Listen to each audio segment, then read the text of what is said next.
தந்தை தாயும் நீ என் உயிர் துணையும் நீ சஞ்சலமதே கவங்க தேசிக வடிவும் நீ புனையலா மற்றொரு துணைக்கானே அந்தம் ஆதியும் அடப்பரும் ஜோதியே ஆதியே அறியாதம் சிந்தை நேடிய தாயுமானவன் எனோ சிறகினை பெறுவானே யோகமே ஜீவன் முக்தி ஜெயிடத்தையும் என்று ஆகம மறைகள் யாவும் அறையும் நல்வாசகத்தை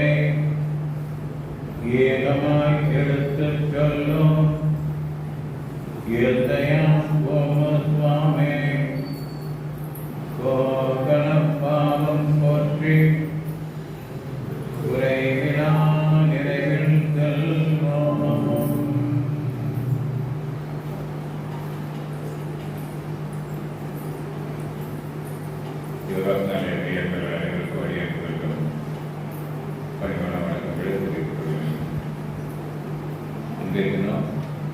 சித்ரா பௌர்ணமியிலேயே விசேஷமானது சித்ரா பௌர்ணமி.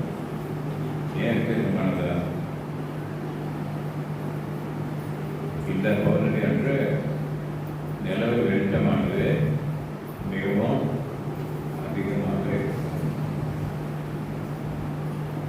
அவையினால இதை விசேஷமாக சொல்லப்படுகின்றது. அதாவது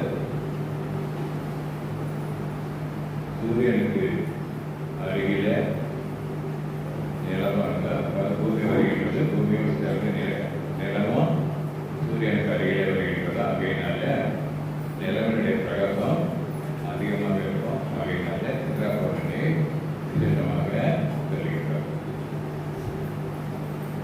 அவை இந்த பௌர்ணமிக்கு 2 நாட்கள் முன்பு தான் மதுரையில் மீனாட்சி அம்மனுக்கும் லோகேஸ்வருக்கும் திருமணம் நடைபெற்றிருக்கும்.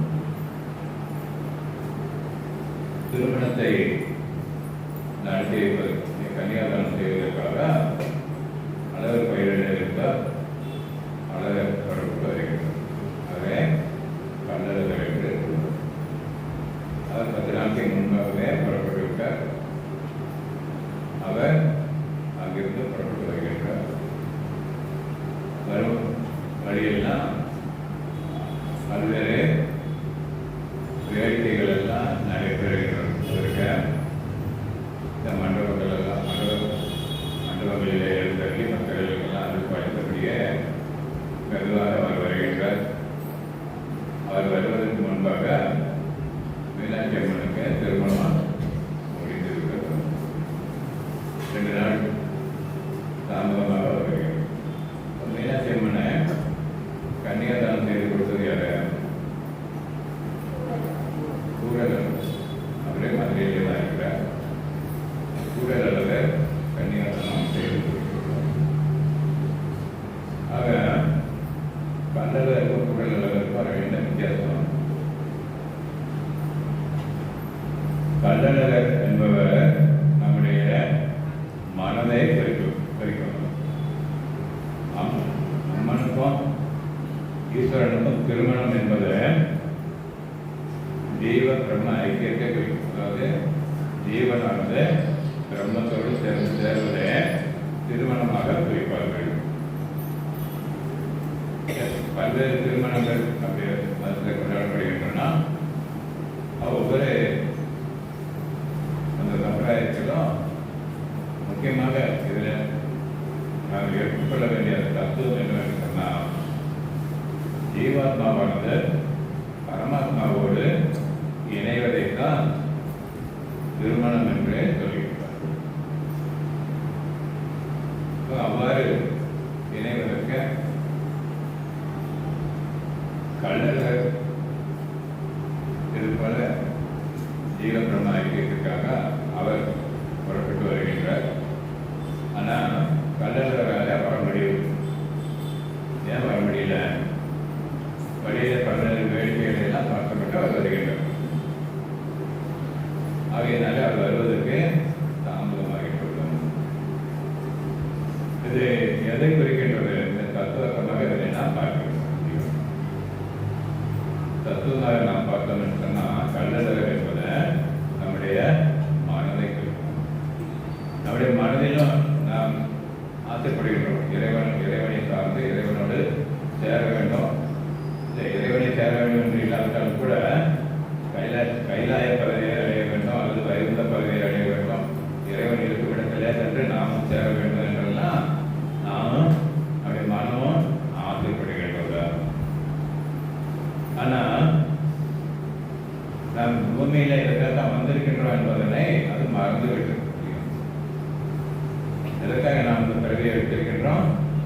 படிப்படியாக ஒரு அணுவாக இருந்த பிறவியில இருந்து படிப்படியாக வளர்ந்தா நம்முடைய மனமானது பக்குவப்பட்டுக்கிட்டே வந்து இப்போது மனித பிறவியை நாம் அடைந்திருக்கின்றோம்.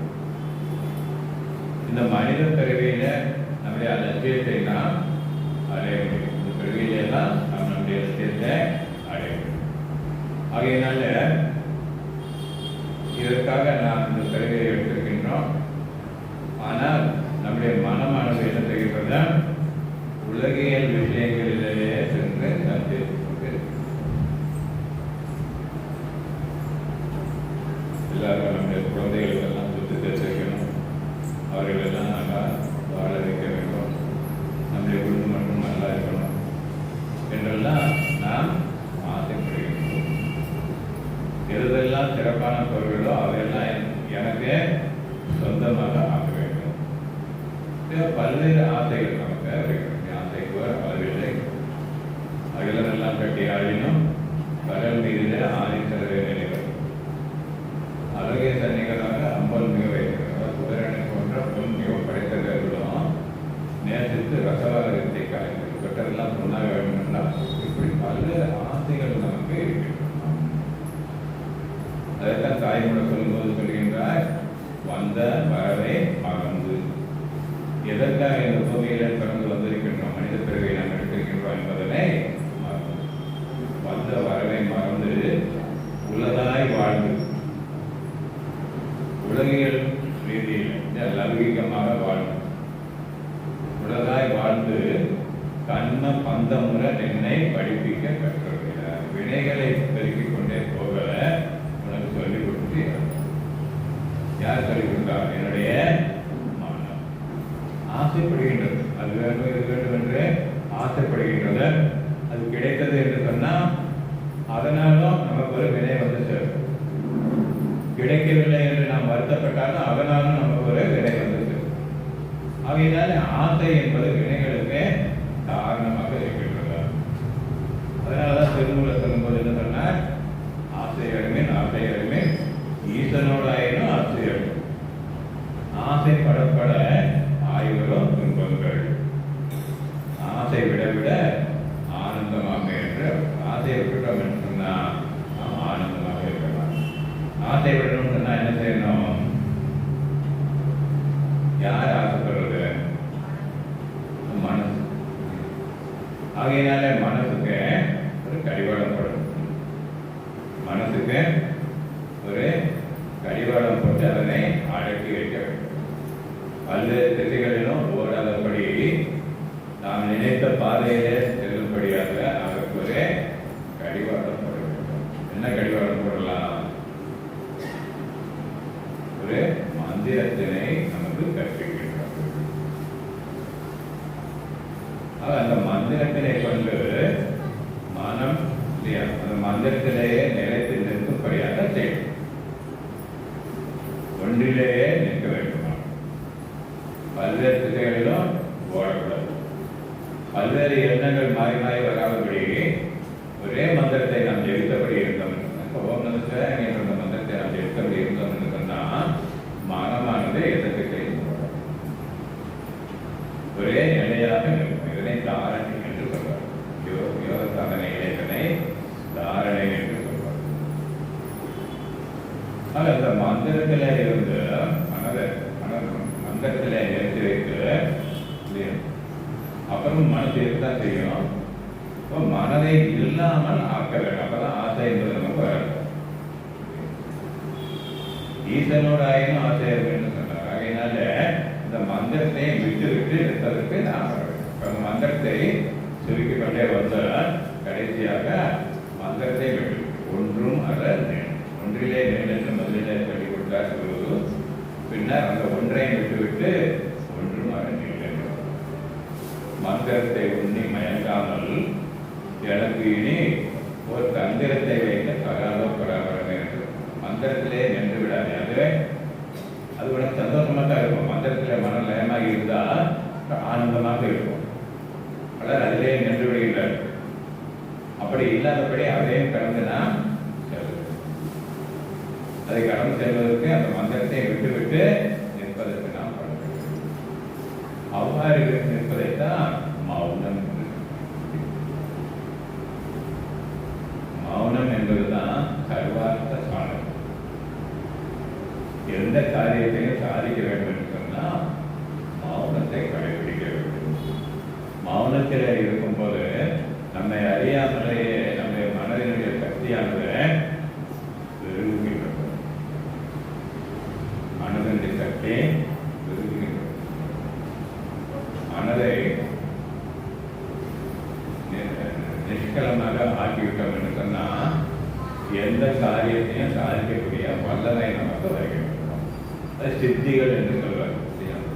பல்வேறு சித்திகள் நமக்கு வைக்கும். மௌன நிலையில் இருக்கும்போது பல்வேறு சித்திகள் நமக்கு கனிமா மகிமா லகிமா என்று 8 வகை சித்திகள் சொல்வார். அர்த்தமா சித்திகள் என்று சொல்வார். அப்படிப்பட்ட சித்திகள் எல்லாம் வந்து சேர்க்கின்றன. ஆனால் இந்த சித்திகளினாலே நமக்கு என்ன பிரயோஜனம் இல்லையா? சித்திகள் செய்வதனால நாம் பெரிய யோகி என்று நாம் காட்டிக்கொள்ளலாம். ஆனால் அதனால நமக்கு பிரயோஜனம், நம்முடைய ஆன்மாவுக்கு எந்த பயனும் இல்லை. ஆகையினால அதை விட்டு விட்டு வேறொரு பாதையை நாம் தேர்ந்தெடுக்க வேண்டும். அப்படி பார்க்கும் போது பல்வேறு சாஸ்திரங்களை எல்லாம்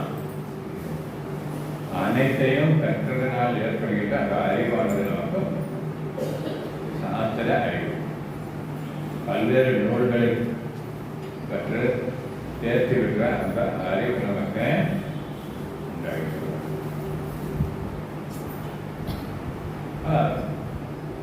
ராமலிங்கர் அது போலத்தான் அவர் மௌன நிலையில கற்றார். சிறு வயதிலேயே மௌனம் அவருக்கு இயல்பாக வாய்த்தது.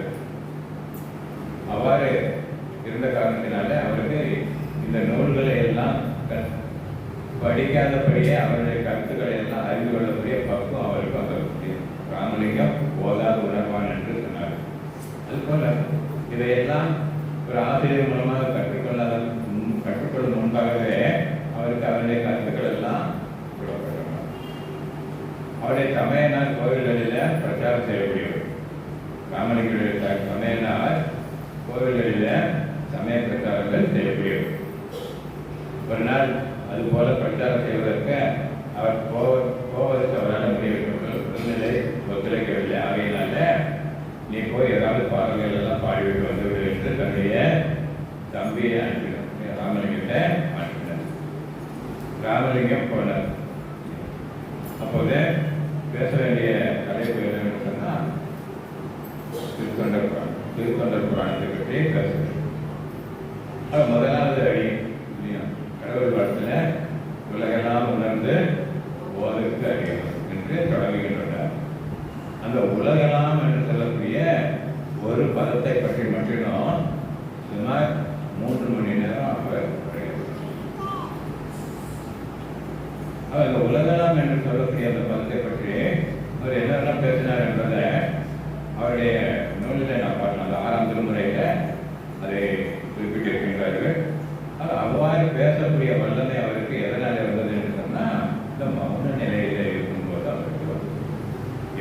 நூல்களையும் அறிந்து கொள்ளக்கூடிய பக்குவம் அவருக்கு. கற்ற அறிவா அவனை நான் கண்டவன் போல் கூத்தாடில் குற்றம் என்று நெஞ்சே ஒதுக்கும் பராபரம் என்று தாயமரம். இந்த நூல்களை கற்பதனால நமக்கு இறைவனை அறிந்து கொள்ள முடியாது. இறைவனை பற்றி அறியலாம், ஆனால் இறைவனை அறிய முடியாது. இறைவனை அறிவதற்கு மூன்றாவதாக ஒரு மார்க்கம் இருக்கிறது. ஒரு மார்க்கம் சித்தி மார்க்கம், ஒரு மார்க்கம் நூல் அறிவு மார்க்கம், வேத மார்க்கம். மூன்றாவது மார்க்கம் ஒளி மார்க்கம் என்று சொல்லப்படுகிறது. அந்த ஒளி நெறியில அதற்கான வழியிலே குருவானவர் நமக்கு மௌன நிலையில இருந்து மனதை வெளியாக்கி அறிவினை கண்டு அறிவில இருக்கக்கூடிய ஆனத்தை நீக்கி, அறிவில இருக்கக்கூடிய அகங்காரத்தை நீக்கி இந்த எல்லையற்ற பேரறிவாக இருக்கக்கூடிய அந்த இரவு பகலற்ற இடத்தில நாம் இருக்கும்போது இறைவனே குருவாக வந்து நமக்கு அந்த மாற்றத்தினை காண்பிக்கிறார்.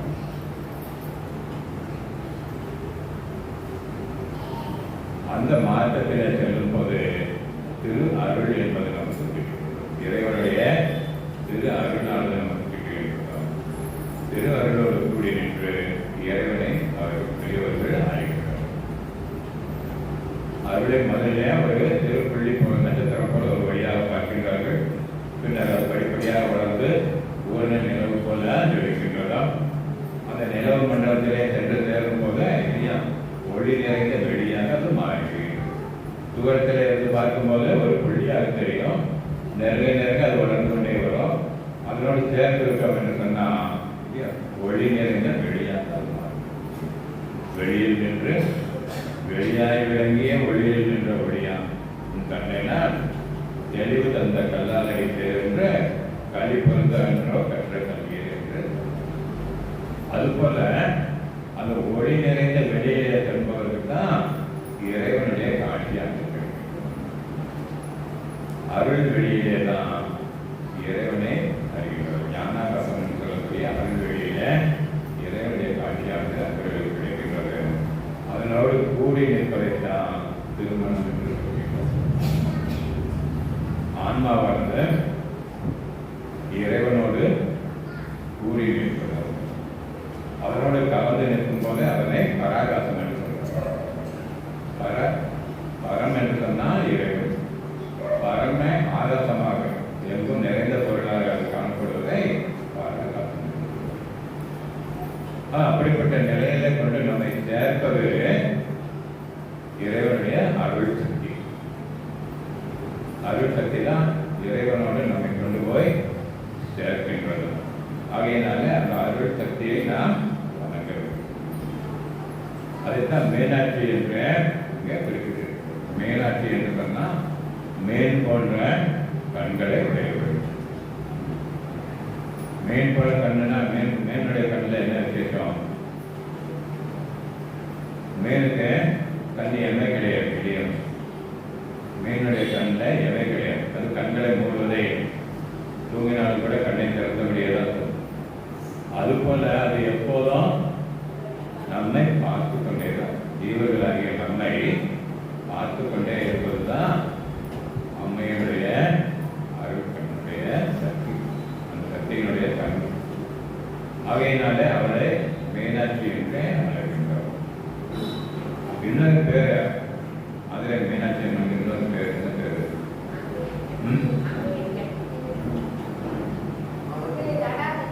தடாதகை. தடாதகைனா என்ன அர்த்தம்? தடையில்லாத கருணை உடையது. தடையில்லாத கருணை உடையது. எந்த நிலையில இருப்பவர்கள் ஆனாலும் தன்னை நாடி வருபவர்களுக்கு தடையில்லாத தன்னுடைய அருட்கருணையை கொடுக்கும். அவையினாலேதான் மீனாட்சியை சிறப்பாக குறிப்பிடுகிறோம். அப்படிப்பட்ட மீனாட்சியை அவளோடு அந்த நாம் அவளை வணங்கி அவளோடு நாம் சேர்ந்து செல்றோம் என்று சொன்னால் இறைவனோடு நாம் நம்முடைய ஆன்மாவும் சேர்ந்து அதை ஊட்டி வைப்பது கூடல் அளவு என்று சொல்லியிருக்கார்.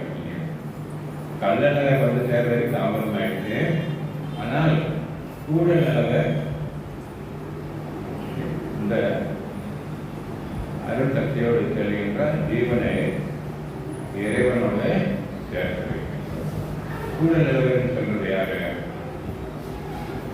அவர் நம்முடைய அறிவு என்று சொல்வார். அறிவுன்னு சொன்னா நமக்கு அறிவுன்னு சொன்னா என்ன சொல்றோம்? நம்ம புத்தகத்தை படித்தா அறிவு வந்துடும் அப்படின்னு சொல்லி சொல்றாங்கன்னா, ஸ்கூல்ல போய் படித்தா அறிவு வந்துடும், டிகிரி படித்தா அறிவு கூடுதலாக வந்துடும், இப்படி எல்லாம் சொல்கிறார்கள். ஆனால் அறிவு என்பதே அறிவு என்பதை நமக்கு இயல்பாக இருக்கக்கூடியவரே மனதோடு கூடி நின்று உலகத்து பொருள்களை எல்லாம் அறிகின்றது அறிவு. புலன்கள் வெளியே சென்று பல்வேறு விஷயங்களை கொண்டு வந்து மனதிலே சேர்க்கின்றன. கண் வழியாக ஒளியாண்டு வருகின்றன, பல்வேறு வடிவங்களும் நிறங்களுமாக வெளிவந்து சேர்கின்றன. காது வழியாக பல்வேறு ஓசைகள் வந்து சேர்கின்றன. நாட்டின் வழியாக பல்வேறு மனங்கள் வந்து சேர்கின்றன. நாட்டின் வழியாக பல்வேறு ருசிகள் எல்லாம் வந்து சேர்கின்றன. காதின் வழியாக பல்வேறு ஓசைகள் வருகின்றன. இப்படியாக பல்வேறு எல்லா அனைத்தையும் சேர்த்து நமக்கு நம்முடைய மனமானது ஒரு பொருளாக அவனே செலுத்தி செய்கின்றது. புத்தியானது அது இந்த பொருள் என்று நமக்கு அறிவிக்கின்றது. நம்முடைய மனதிலே பதிவாகி இருக்கின்ற பொருள்களோடு விசாரித்து புத்தியானது அது இந்த பொருள் என்று அறிவிக்கின்றது. அதனை அறியக்கூடியது அறிவு இருப்பவர்களுக்கு அதெல்லாம் அறிய முடியும் இல்லையா? உயிர் உள்ள பொருள்களுக்கு அறிவு உண்டு. அவையினால அவை அனைத்தையும் அறியக்கூடிய சக்தி பெற்று இருக்கின்றன. மனித பிறகுக்கு இந்த அறிவு விசேஷமாக இருக்கின்றது. அவையினால அறிவை பல்வேறு விஷயங்களையும் அறிந்து கொள்கின்றன. இப்படி அறிவியல் மனதோடு சம்பந்தப்பட்டு அறியும் போது உலக விஷயங்களை தான் அறிகின்றது. மனதை நாம் தடுத்து நிறுத்திவிட்டோம் என்று சொன்னால் அறிவு மட்டும் தனித்து. மனதை தடுத்து நிறுத்தியவர்களுக்கு அறிவு தனித்து நிற்போம். அந்த அறிவை கொண்டு நாம் தத்துவங்களை எல்லாம் அறிவு நிலைகளில் இருக்கும் போத தத்துவ தரிசனங்கள் நமக்கு ஏற்படுகின்றன. தத்துவ சுத்தி செய்பவர்கள் ஆன்ம தரிசனம் பெறுகின்றார்கள். ஆன்ம சுத்தி செய்பவர்கள் முக்தி நிலையா. ஆகையினால முதலில் நாம் மௌன நிலையில இருந்த அறிவை அறிய வேண்டும். அறிவு நிலையிலிருந்து தத்துவங்களை அறிய வேண்டும். தத்துவ சுத்தி செய்த ஆன்மாவை அறிய வேண்டும். ஆன்மாவுக்கு ஆன்ம சுத்தி செய்து இறைவனை அடைய வேண்டும். அதைத்தான் இந்த திருமணம் இல்லையா? இறைவனுடைய திருமணமாக அதனை நிகழ்த்தி காட்டுகின்றார்கள்.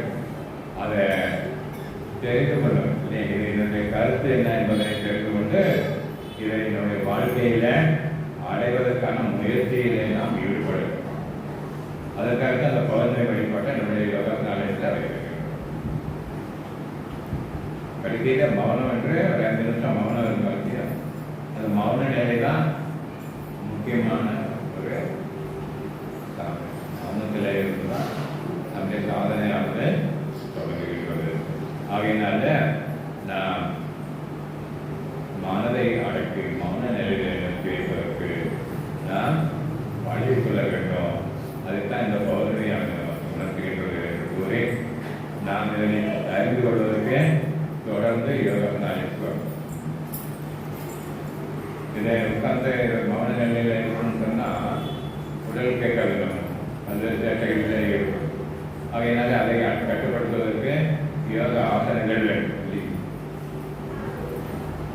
அப்புறம் மனதை கட்டுப்படுத்துவது, மனதை ஒரு கரிகாலம் கொண்டு நிறுத்துவதற்கு பிராணாயாமம் கட்டுவது.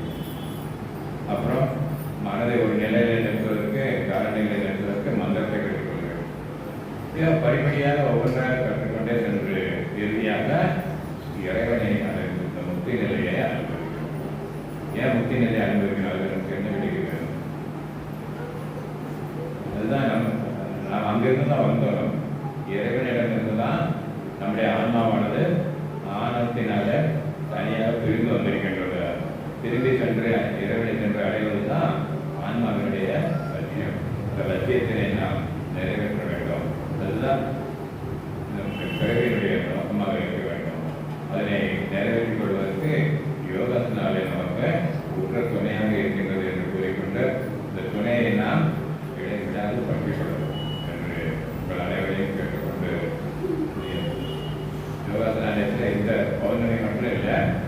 பல்வேறு நிகழ்ச்சிகள் நடைபெறுகின்றன. அனைத்திலும் பங்கு கொண்டு நீங்கள் நம்மை பக்குவப்படுத்திக் கொள்ள வேண்டும் என்று உங்கள் அனைவரையும் கேட்டுக்கொண்டு இந்த உரையை செய்யப்பட்ட அன்பர்கள் அனைவருக்கும் நன்றி வணக்கம் கூறி இடத்தில் நான் மூர்த்தி எல்லாம் வாழி எங்கள் மோன குரு வாழி அவர்கள் வார்த்தை என்றும் வாழி அன்பர் வாழி